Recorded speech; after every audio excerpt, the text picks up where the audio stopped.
Introducing the Planet Fitness, you can still join a gym in 2022 sale. Join a clean and spacious Planet Fitness today for just $1 down, $10 a month. Cancel anytime and pay nothing until January 17th. Hurry, deal ends Friday, December 30th. See Home Club for details. At Kroger, no matter where you order free pickup, you get the same great deals as you'd get in-store. So you can save when you order during band practice, or at the dog park, or wherever. Start your cart with the Kroger app and save from wherever today. Kroger, fresh for everyone. $35 order minimum. Restrictions may apply. Subject to availability. Get more ways to save at the Buy 5 or More Save $1 each sale. Just buy 5 or more participating items and save $1 each with card.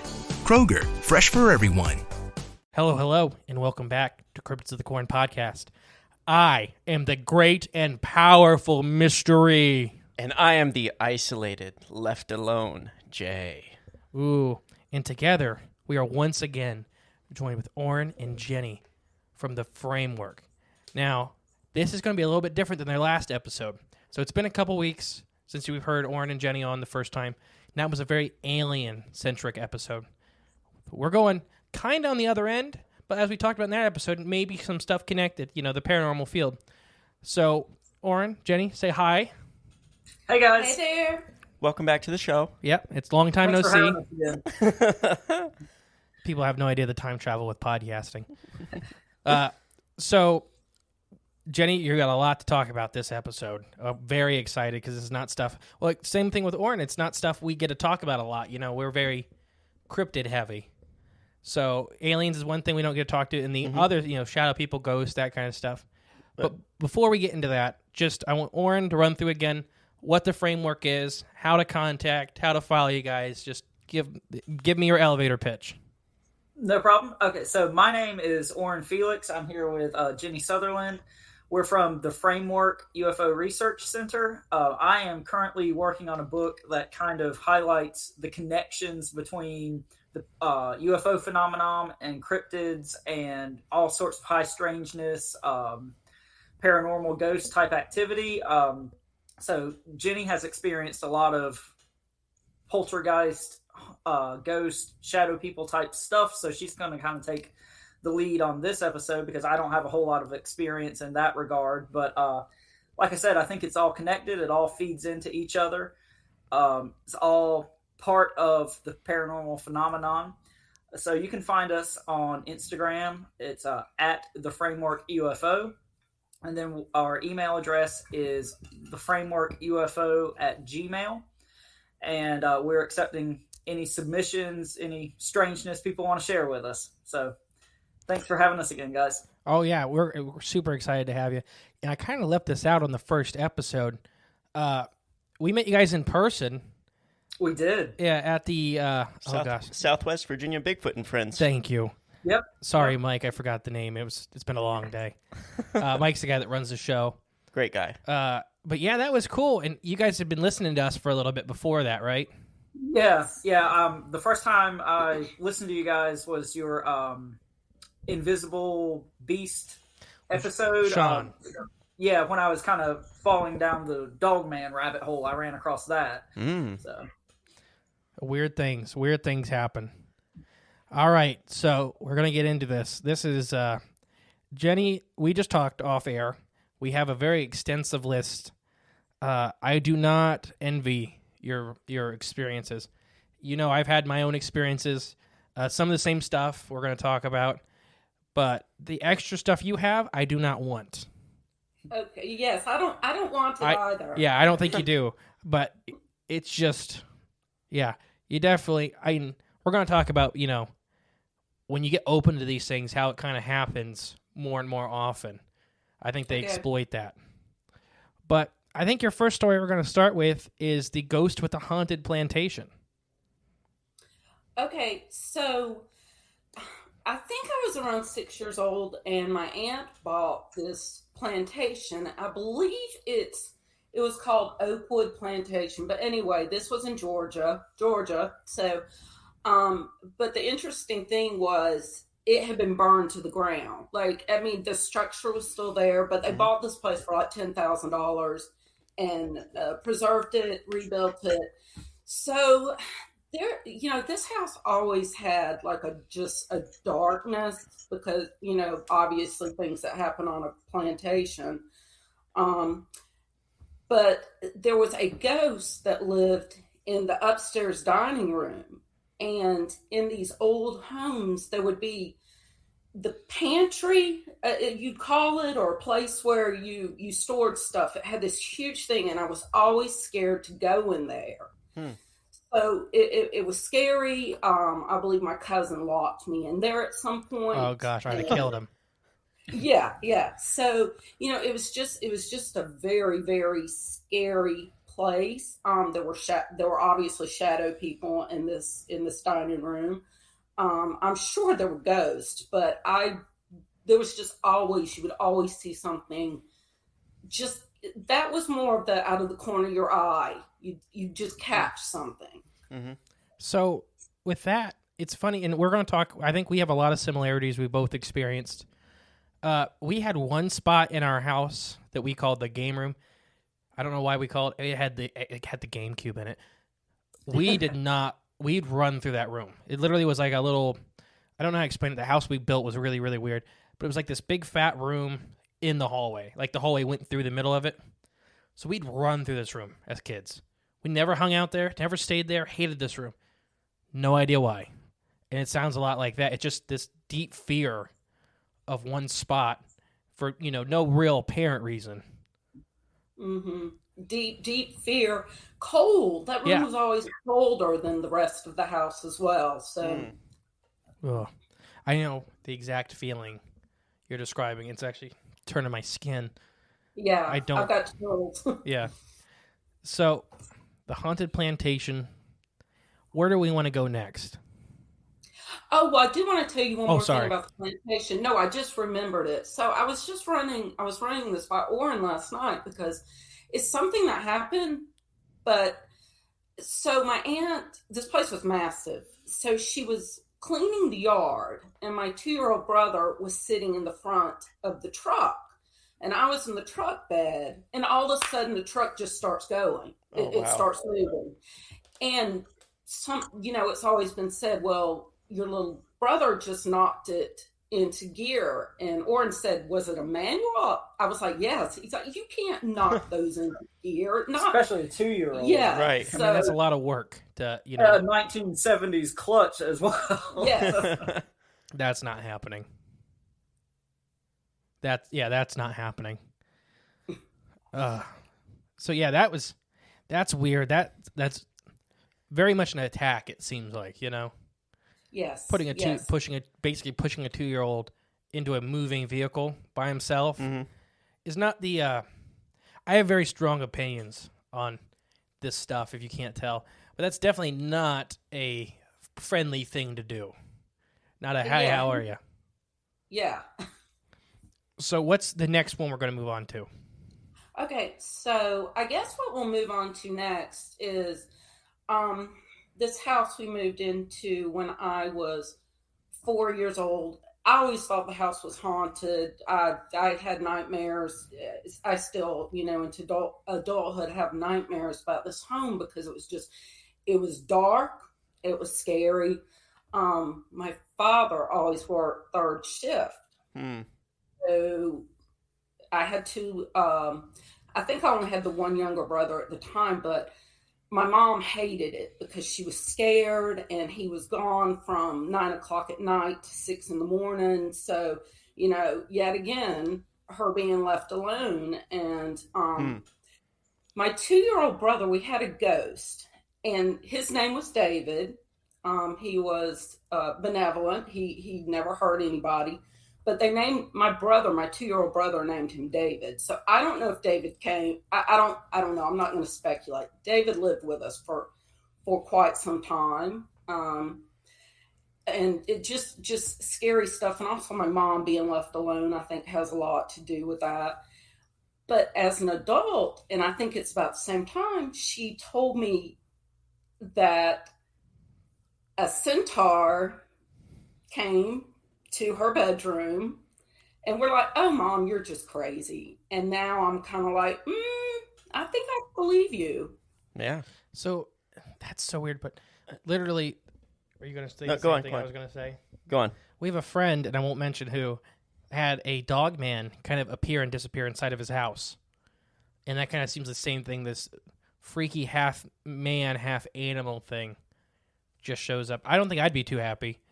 I mean, that is absolutely terrifying. No, I think it's terrifying. And then there was a second, I have another brother who was added to the family after that. So we just always joke that, well, your daddy's a centaur. So I know. Well, Your daddy's a centaur. How long did you live in this house? We were mean children, but anyway. How long did you live in this house? So we lived in this house from the time I was almost 4 years old till I was 13. So like 9 years. Okay.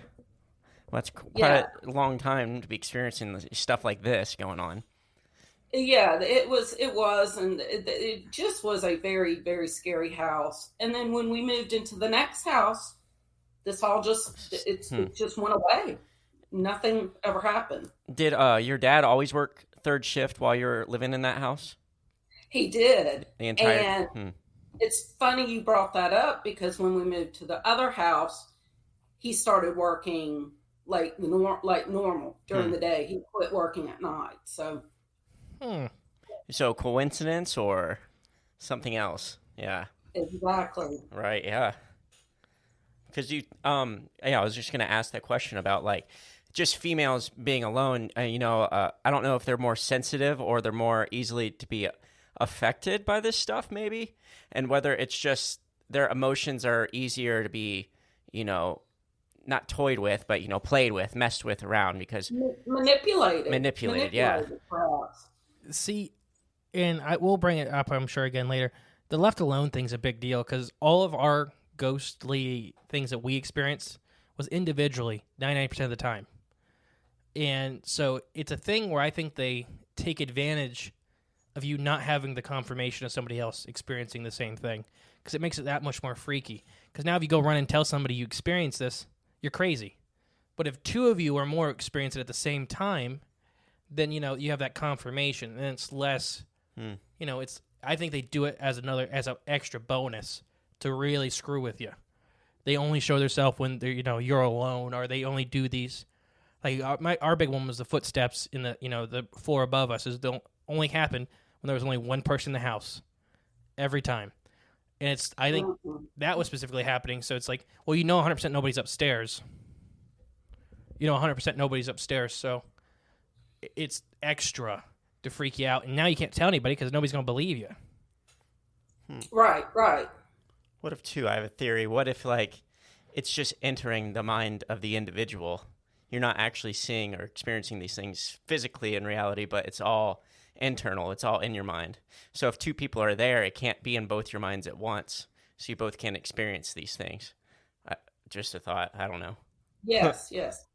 Well, and that kind of gets back to, consciousness, ultra-terrestrial, like, what are these entities actually, I think. So, again, just to plug everything else, it could be another aspect of how all this is connected. Mm-hmm. Oh, definitely. Is it all a creation of our own mind? Is our mind creating reality, or is reality affecting our minds? Yes. Both. Or are we, making some kind of actual manifestation on something that's happening that our minds can't see or process. So this is the mask we give it. Okay. Ghost deals. Just ignore me. I just say random things sometimes. What did you say? Ghost eels. Ghost We talked deals. about it earlier. Okay. So where are we heading to next? Well, you tell me. What do you want to hear next? So, do you want to talk about maybe start getting into some of the shadow people stuff? I know that's going to be, you've experienced it several times, correct? Yes. Okay. So yeah, we'll just kind of follow because the shadow people is something that is consistent. The ghosts are not consistent. The shadow people are. So just following a timeline, let's just fast forward to 2012. I got divorced and moved into a place by myself, and I'd been to this place before. Like it was at my apartment at the beach, my little townhouse at the beach, and there were shadow people there all the time. Like, did you ever see them at the beach? I never saw anything there. Okay. But there was a ghost. Now, I called this the ghost of Kurt Cobain. I know it was not Kurt Cobain, but this was a blonde man with a flannel shirt. And did you ever see him? I didn't, but just in digging through stuff, in Mothman Prophecies, Keel talks about flannel popping up with. I have a comment about that here in a minute. So, but he was around. Like, he also was benevolent. He didn't do anything, hurt me, anything. But there were shadow people there as well. Just things that lurked in corners, things that it was a scary place when I lived there alone. Is my point, and it had never been a scary place before that. Now, going into this guy in flannel, did he have like long blonde hair like Kurt? Yeah. Yes. Okay. I don't know if you guys ever heard the flannel man phenomena. Well, Keel talked about it a little bit, but when did you see him? I guess, were you in bed or were you just around the house? And he just was. Yes, I was always in bed, and the way the place was set up, there was a bedroom on one side and a bedroom on the other side. And so I would always see him in the doorway of the other bedroom. That's where he liked to be. Have you ever heard of the flannel man phenomena? I have not. So that's 100% what it is. Thousands of people have experienced this with the flannel man, where it's almost 100% of the time people are in bed and they see him just kind of standing there staring at him. Wow. I'm going to have to look that up now. That's just you're my crazy. first ever personal report of it. So that's when you described it without knowing it. So that's impressive to me. That is weird. That's but no, that's like it's kind of like one of those phenomena of like the mystery man in everybody's dreams, like that face hundreds of thousands of people see in their dreams every year. Well, the flannel man I think has, it's up there with like 2,000, 3,000, 4,000 people reported across the world every year. That is so interesting. I cannot wait to just fall down this rabbit hole. Right. Yep. Yeah. And they're kind of always described as being like kind of weird, like Norwegian, like Viking style, but wearing flannel. So, long blonde hair, blue eyes if you get close enough to him. Absolutely. That's it. Was he real skinny like Kurt, or was he kind of buff? He wasn't like super skinny, but like I wouldn't have called him like, Chris Hemsworth buff. Right. He was like kind of in the middle, Yeah, so he's more average. Yeah. Yeah. Because there are the flannel man stories too at that one state park. Yeah, no, the flannel man's a weird thing. Was that in West Virginia? Yeah. Yeah. But they were sleeping. They were they were going to bed. Yeah. Mm-hmm. Like, it's weird. Like, that's a phenomenon I don't really have a hard opinion on what it is. Besides, it's hard to connect those dots. A lot of people experience it. Some have really negative feelings. Some have positive, and some have neutral. So yours was pretty neutral from what I understand, right? Like, there was no big malevolent or benevolent aspect and he never did it. He never, just watched you sleep. Yes, and I mean, I was alarmed and somewhat scared because, well, there's something in your house, but also I wasn't afraid of him like things we're going to talk about. Oh, and one more point. Yes. I know, for context, we were talking about that Orrin lived across the water from Camp Lejeune. Mm-hmm. Okay, so he lived, there's like two different beaches. Well, there's several, but sort of in North Carolina. This place was right on the beach, which also sat right across the water from Camp Lejeune. Camp Lejeune is gigantic. So yes, so this base was right there as well, and there was this doesn't really fall in with the story, but there was weird stuff that happened just out there in general. Well, so, like we talked about in the other episode, like with the Mothman stuff, there was creatures and aliens and UFOs and poltergeist activity and ghost all around the TNT plant, which had a military base with it. So it would follow that other places like this, you're going to have that same kind of phenomena for whatever reason. You don't just get one flavor; you get them all. And it's kind of a chicken and the egg situation. Are these things there because the base or the installation is there, or is the installation there because there's something there that makes it more likely for these things to happen? I think it definitely depends on which base you're talking about. Like the TNT plant, I think was built on a soft spot. The meeting of rivers. How many legends do we talk about with the meeting of rivers? Right. And all that power. Power and energy and a lot going on. Oh, that's weird. The flannel man. That's a big one. And that's I'm very excited that I actually met somebody that I fully believe that has experienced this phenomena, because it's one of these ones that pop up hillbilly horror stories. They get them every once in a while, a flannel man story. And it's never, they don't do anything, like how you're experiencing it. They're just kind of there. Yes. The guy kind of changes, but he's always somewhat Norwegian descent. He's always at some level, blonde hair, blue eyes.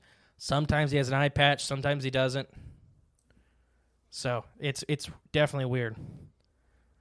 So, yeah, what are some of the shadow people experiences you had in that house? Okay, so the shadow people, like I said, the haunted plantation, my childhood home, which very much could have something to do with that mirror as well. Oh, well, I haven't talked about the mirror. We'll get to the mirror in a minute. We'll get to the mirror.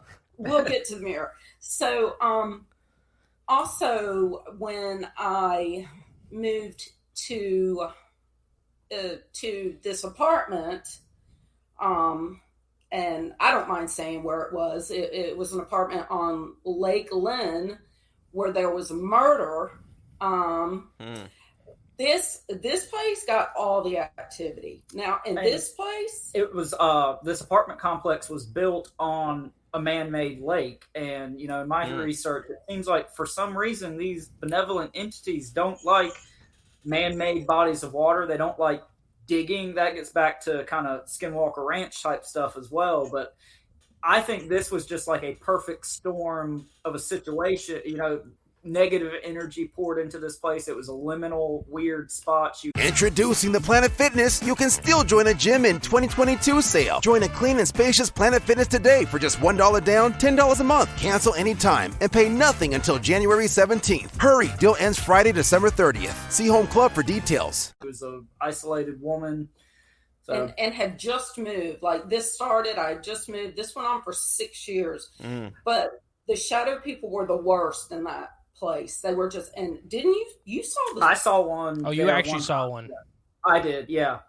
So this is where, and I don't want to mess the story up, but the mirror, I think was a big conduit for this sort of situation, because this mirror that my mother had it as a child. It was her mirror. She gave it to me. I had it my entire life. It went to the beach where the flannel man was. It came to Raleigh with me. So, I was trying to cover up the breaker box. So I hung this mirror on the breaker box right above it. So like you said earlier before show, I fed it. I fed the mirror. It just makes me laugh because it's like, how can we juice this thing? Yeah. Let's put it on the breaker box. Yes, and me thinking nothing of it. Right? No, it's not. It just is like something you would see in a horror movie. Yes. So where the mirror was on the wall, we always saw the shadow person, people, whatever, above it. In that corner. Above the refrigerator. And I tried to do everything. Now, I never moved the mirror until like much later, but I tried to do everything, like put low lights in the kitchen so it would go away. Nothing worked. And this thing was not out of the corner of my eye. This thing would just sit in the corner near the ceiling above the refrigerator and it was just there, and it stayed there. It didn't move, but it was terrifying. It was absolutely terrifying. And, some other strange, very high strangeness was happening as well. Do you want me to go in a certain order with this, or just tell you what happened? You just go. Yeah. I'll make notes and we'll ask questions later. Mm-hmm. Perfect. Okay.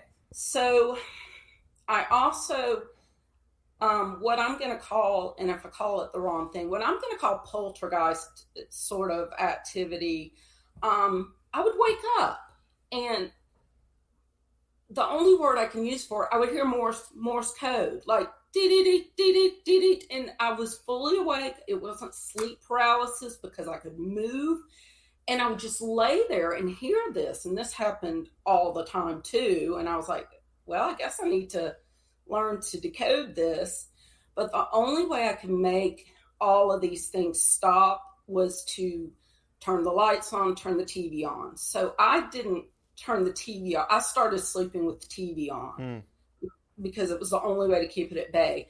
So that was going on. Things were getting moved in my apartment, like the spices would be rearranged, or the way I'd put dishes in the cabinet, like they weren't the way I would do it. And so I would call him in the middle of the night and, look, did you move these dishes? And he'd be, no. And like stuff from the bathroom would end up in the cupboard, like your hairbrush would be in the kitchen cabinets or something like that. Yeah, that's very poltergeisty. Mm-hmm. Yes. So that happened. And then also in the middle of this, and I started being visited by an incubus. And this was the scariest. I would wish this on nobody. I sleep on my stomach, so it doesn't really, tie in with, some of the stories about being suffocated by these things. But it would lay on my back. It would breathe on me. And I was so scared. And at the time, I didn't realize that these type of entities feed off fear. Mm-hmm. Mm-hmm. So, I was feeding the mirror. I was feeding the You were a buffet. Because I was terrified. And, I was raised very, very religious. And, what they tell you to do, you command it to go away. This thing didn't listen. This thing didn't go away. It didn't care that I was commanding it, in the name of Jesus, go away. It didn't care. It didn't go away. And if you know anything about an incubus, I don't really have to tell you what they do. And it would communicate with me, but not speak to me. I could hear it, but it wasn't out loud. And this was also not sleep paralysis because I was 100% awake. And last year, I didn't know this at the time, but during the summer solstice, this thing attacked me so brutally. And I don't know if I called you in the middle of the night or just woke you up the next day. But anyway, now, I'm doing a few things, more esoteric things. Spiritual side of things. And the veil is the thinnest during the summer solstice and during Halloween. So this also occurred on the summer solstice. So that's kind of my story. And if I can interject real quick, going back to what you guys were saying, like when you become more aware of this phenomenon, they seem to partake of it more. They take advantage. Once I really started falling down these rabbit holes and kind of, basically getting on my soapbox and telling her, hey, this is what I think is going on, the activity really amped up at that point. Yes. Yeah, because you got in the circle. Mm-hmm. Yes, it got so much worse. And, I moved right at the end of June. Anyway, right after this happened, I moved over here. Nothing has happened. Zero. No shadow people, no tricksters, no poltergeists, no incubus, no ghosts. nothing has happened. Zero. So, And where's the mirror? oh, the mirror got left. The mirror is gone. The mirror is gone. No, nobody's got that mirror. It is gone. Good. Yes. So yeah, I wanted to make sure. So you had the mirror when the incubus and those kind of things were happening. Yes. You had this. I just want to make that clear. So another kind of overlap thing that me and you had was I slept on my stomach, and after that, I always slept with the TV on after I experienced my shadow people. And I don't know if it was just so for more peace of mind, like to feel somebody else was in the room with me, for me personally, or if it actually does do something with them and, you know, kind of ward them off. You know, TVs eat, especially these older TVs, you know, when we had big back TVs, you know, they ate static electricity like nothing. Oh, yeah, they did. So if these are things that are pulling electricity out of the environment, a TV that's on would be a big problem because it's pulling energy back. I've never thought about it that way, but that makes such perfect sense. So I can see an on TV being a big issue. Well, I remember my grandma used to have one of those old TVs with the big turn, click, click, click dials that change the channel. It about electrocute you when you touched it? Yeah, well, when you leave it on from it, you touch this glass screen, and yeah, you get zapped every single time. And then, so with my shadow people story, or my shadow person story, anchor points was a big thing. You know, that spirit that was attacking us was attached to several items. And I kind of feel that mirror was probably the thing it was attached to. And that's probably your anchor point for it. And the other thing, you know, it could have been, you know, I don't know what hanging a haunted mirror on a breaker box does. In my professional opinion, not good. Yeah, I probably should have workshopped that a little more. Oh, we moved everything, but not the mirror. No, it's hindsight's 20/20. You know, it's not. You know, it's something you don't think about because it's just a mirror. Right. Exactly. You know, and that's what a lot of these things, that anchor points and stuff like for these demonic or spiritual entities, most of the time they're supposed to be inconspicuous. Coins are a big one. Well, speaking of, didn't the mirror have like a silver lining or something of that nature? Oh, yeah, like I just started researching mirrors, and there were certain mirrors, and I can't remember what it said, but there are mirrors, and you could tell, like, if they were, like, hollow in the middle is not the right word, but this was an old... Right, actual mirror. Yes. Yeah. And I know what you're talking about. It's a lot different. They would pour those mirrors. They were liquid. Mm-hmm. And then they would harden up, and that's why they created a natural finished surface like that, because they were liquid, and they're really expensive now.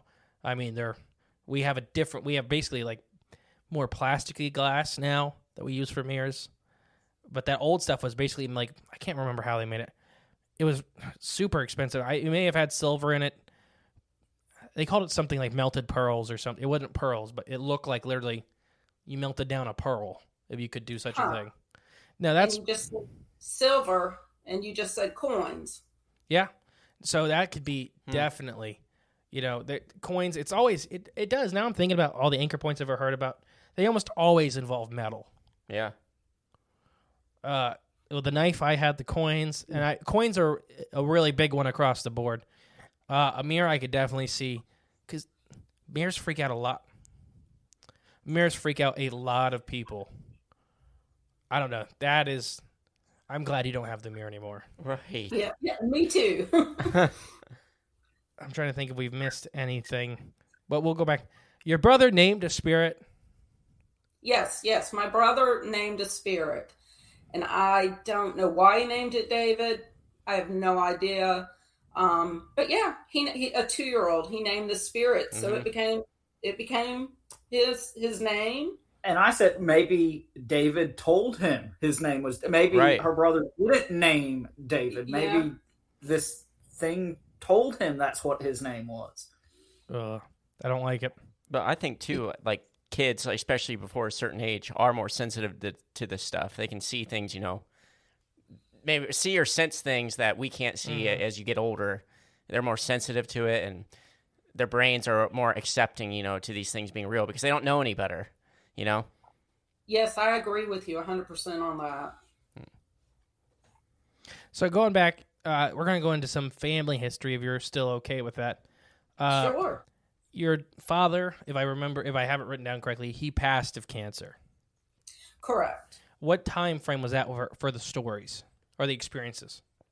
Oh, okay. So he died in the beginning of 2017. He was very, very, very sick. I moved into this apartment in October of 2016. He died in February of 2017. So he was very sick when I very first moved, and he died while I lived in that apartment. So. And the apartment that had the murder happen in it, the apartment that had the most activity, or at least the most aggressive activity. Correct. So, yeah, that's a big thing, specifically with cancer and spirits getting very strong. My shadow person, or whatever you want to call it, my experience is I happened when my mom had cancer. And oh, wow. It happened years before that, but when mom got cancer is when it spiked. And, a lot of people believe these things feed on pain, misery, whatever you want to, call it, that negative energy. So a family with a member going through cancer, especially a devastating cancer, that's once again all-you-can-eat buffet, so you got a lot of extra energy to spend. Okay, well, I didn't know that, and that makes sense because as well. It's just such a, it's just such a stressful time. And my mom, thank goodness, she survived. She's in remission, but she had non-Hodgkin's lymphoma. That's still a really bad cancer today. It's a 50-50 shot, even if you start chemo immediately, because it's such a aggressive cancer. So there's a lot with this, especially it's weird. A lot of the poltergeisty / shadow people activity does coalesce with somebody going through cancer.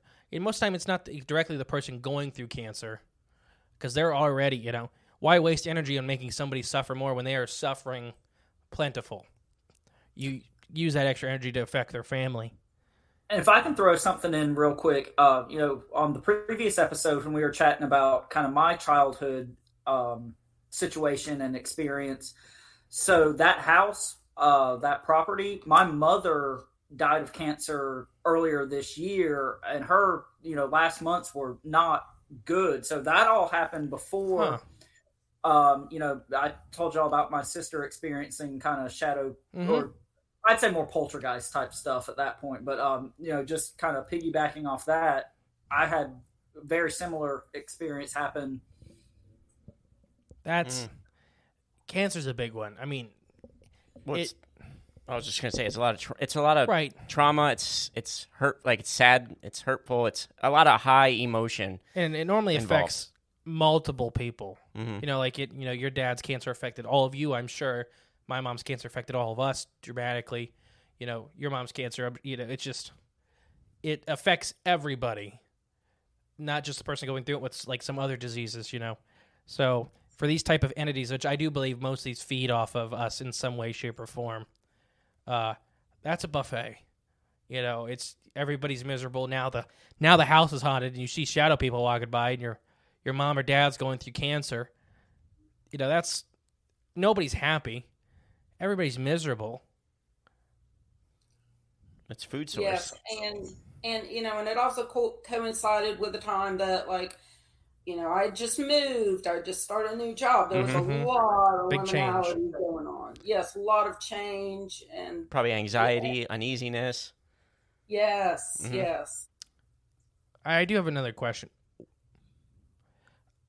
What did you guys end up doing with the mirror, if you don't mind me asking? I'm curious. I put the mirror by the dumpster because I was scared to break it. I didn't want to gift it to anyone, so I just put it by the dumpster. So I hope it went to the landfill. Ooh. That kind of reminds me of, I got a short story for you. You ever heard the haunted mask story? No. So this little kid, his dad traveled for work a lot. I can't remember. I think I may have heard this on Monsters Among Us podcast, maybe. I can't remember. It's been years now. But his dad got him some kind of Chinese mask, and he hated it, and he started having shadow people experiences. So he threw it away. and he came home the next day, and it was on his bed. No. And then then he broke it, and then he threw it away, and he came home again after school, and it was on his bed fine. And it ended up, it was his sister. She brought it in out of the trash. She thought it got thrown away on accident. Then when she seen it was broken, she had an identical mask and gave to her brother. But it just I don't know why that made me think of that. It would, like, I'd have burned the whole house down on the second day, just so everybody knows. Like, you know, we've experienced some similar things, and you've experienced a lot worse things than I have. But I was ready to burn the house down for just a small amount of stuff I experienced paranormal. Because it's just like, yeah, I don't know what in here is something's attached to, but I will make sure it is not here by the end of the day. Yeah, and that's like the strangest part. Like, I never researched this apartment. I didn't know until like a few months before I moved out that, you know, that this woman was viciously raped and murdered. Yeah. Yeah, so the murders, what was it? The Lake Lynn murders? Lake Lynn murder, yeah. Yeah, we have... And her name, I have her name somewhere. Let me find it. I mean, it's easy to get. Stephanie Bennett. She was murdered in 2002. And all right, so, you know, sometimes you have like huge complexes. This complex is not that big. Yeah. So proximity, wherever she lived, was not very far from me. Yeah. It doesn't matter, I don't think, with apartment complexes. I think they're all pretty much, it's the same building. Yes. But you have a plethora, you both do, in, you know, different ways. For sure. Shadow people, Haunted Plantation. The Flannel Man's probably the weirdest one out of your list, you know, comparatively. You know, when you compare it to the other stuff, you know, shadow people and hauntings and stuff kind of go hand in hand. Flannel Man's a weird one. That's definitely one you'll have to look more into. And I'm excited we have... I can't wait. I've never heard of this. This is fantastic. Now, what color was the flannel, if you don't mind me asking? Did it have a color? I don't remember. I want to say blue. Yeah. Okay. So blue and red are the two most common reported. Okay. And it's almost the guy that has the eye patch almost is always in red, and the other guy's almost always in blue. Oh, that gave me chills because he did not have an eye patch. Yeah. So. Oh yeah, it's noticeable. Everybody that's seen it, you'll know he has got a, you know, he's got a big eye patch. Some people think it's actually like Viking gods, like Odin is one of them. It's the modern day equivalent. Okay. But I think we hit everything. Did I miss anything? Did we miss anything? No, I think we got it. We got it all. Yes. Amazing stuff. Thank you again for sharing. I know it can be very difficult to share more. These are, you know, a lot more personal than, you know, these affect you and your family, both you guys. So I do want to thank you for sharing them with us because it helps other people feel better about their encounters. You know, I didn't know anything about shadow people for a long time. I was terrified. Then when I think it was Monsters Among Us, I started listening to, like, one episode had 3 shadow people encounters. And I'm like, oh, I'm not a one-off thing. So it makes, you know, helps other people. You are so welcome, and I agree because, you know, knowing you're not the only one, like reading these things, listening to podcasts about these things, that it's important. It's important to not feel you're alone. Exactly. Well, I do want to thank you guys again. If I get my words right in line. Oren, would you please run us through one more time, you know, the whole spiel? Absolutely. So again, I'm Oren Felix. This is Jenny Sutherland. We're with the Framework UFO Research Center. You can find us on Instagram at theframeworkufo. Our email address is theframeworkufo@gmail.com. So I'm currently writing a book kind of highlighting the connections between UFO phenomenon, cryptids, paranormal. And so we're kind of just going down that path now and trying to meet people like you guys and network and just kind of spread the word and educate ourselves and others. So that's kind of where we're at right now. Awesome. I'm definitely glad we ran into you guys. Yes, I'm glad you grabbed us. At the Bigfoot Virginia Festival. And yeah, synchronicity, if you will. Synchronicity. Oh, Justin loves that word. That's Emily that hates it. Oh, okay. Me and Emily watched Hellier during COVID, all of it. And she's just like, synchronicity. Synchronicity. But yeah, thank you guys again. So you know how we end this show. So I'll give us our countdown, and we'll all do it together. Okay. All right. 3, 2, 1. Bye.